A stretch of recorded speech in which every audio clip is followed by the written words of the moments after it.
Baru direct.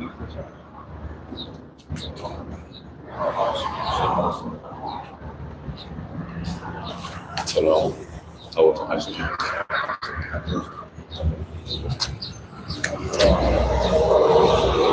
Shalom. Shalom.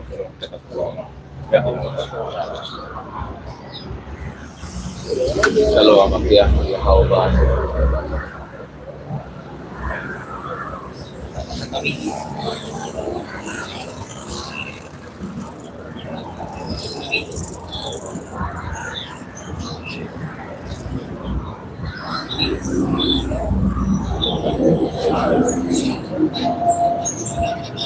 Alright,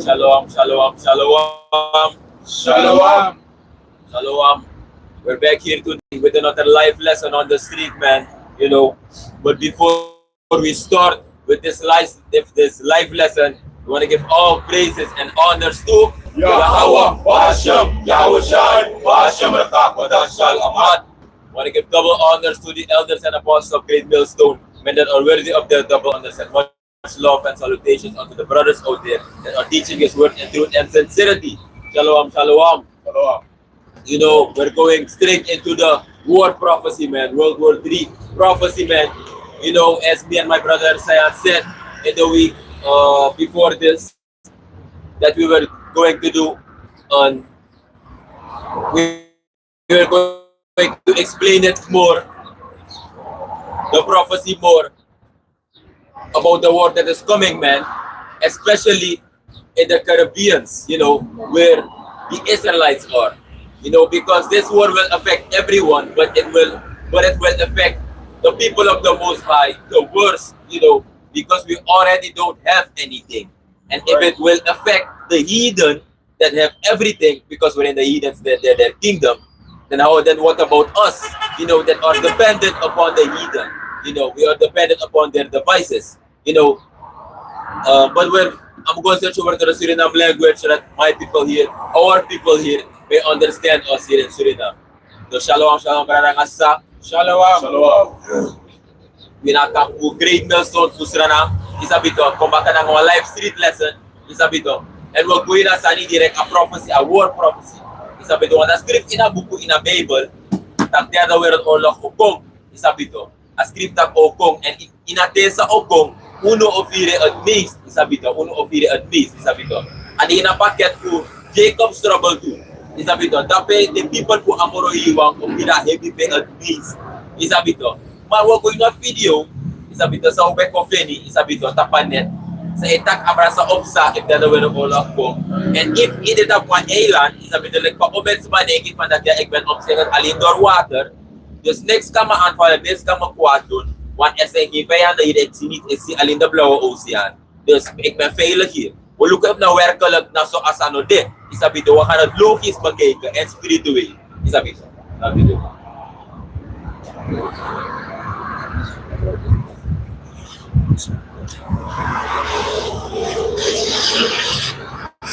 The Caribbean would be pretty safe during a global conflict since none of the islands would actually be involved in the war. Most people would think that the Caribbean would be pretty safe during a global conflict since none of the islands would actually be involved in the war. In fact, the Caribbean would be one of the most strategic regions utilized by larger nations during a global conflict. Today, we'll explore how a global war could potentially transform every Caribbean country into battlegrounds, refugee camps, and resource extraction zones. First, let's talk about why the Caribbean matters so much in global warfare. When we look at this map, the Caribbean sits at the crossroads of 3 continents.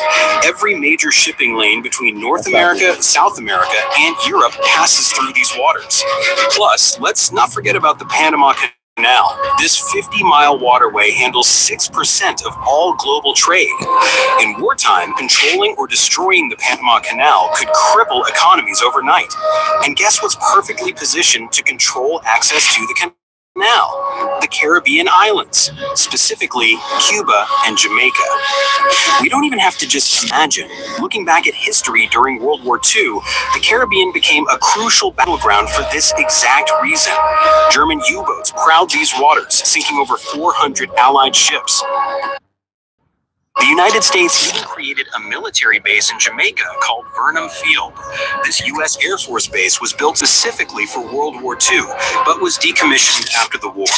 But it does give us a glimpse of specific islands that would be more implicated than others.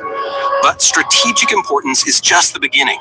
Let's look at how this would actually play out, starting with the economic devastation that would happen almost immediately.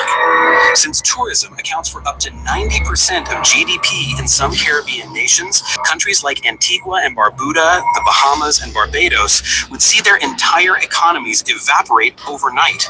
Think about it. When World War III breaks out, who's going to book a vacation trip to Jamaica? International flights would be grounded, cruise ships would be requisitioned by militaries, and resort workers would lose their jobs by the millions. We're talking about an economic collapse that would make the 2008 financial crisis look like a minor hiccup. But it gets worse. Food security is a huge problem for many Caribbean countries, since the majority of them import all their needs, which includes food, fuel, medicine, even basic supplies. During a world war, shipping becomes incredibly dangerous. Commercial vessels will likely operate at a mere fraction of what they can do, and supply chains will undoubtedly be broken. Jamaica imports around 70% of its food. Barbados imports 80% of its energy.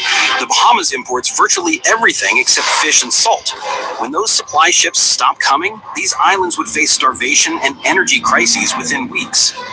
Remember when that one ship blocked the Suez Canal for just 6 days? Other ships were forced to take alternate routes, which ended up causing global shipping delays. Are not prepared for the damage a war would cause. Economic collapse would be devastating, but it would also trigger something even more dangerous: a massive humanitarian crisis. World War III wouldn't just impact people living in the Caribbean, but would also affect people living around the region as well. The islands would be flooded with desperate people seeking safety. The Caribbean sits right between the United States and South America. When major cities start getting bombed, when countries start collapsing, millions of refugees would pour into the Caribbean. These small islands, many with populations under 100,000, would suddenly face refugee populations that could double or triple their size in the span of weeks. Imagine the Bahamas with 400,000 people suddenly having to house another 800,000 refugees from Florida or Venezuela. The infrastructure simply wouldn't be able to handle it. Hospitals designed for 50,000 people would be overwhelmed with 200,000. Government services, stores, housing, water systems, everything would quickly collapse under the pressure.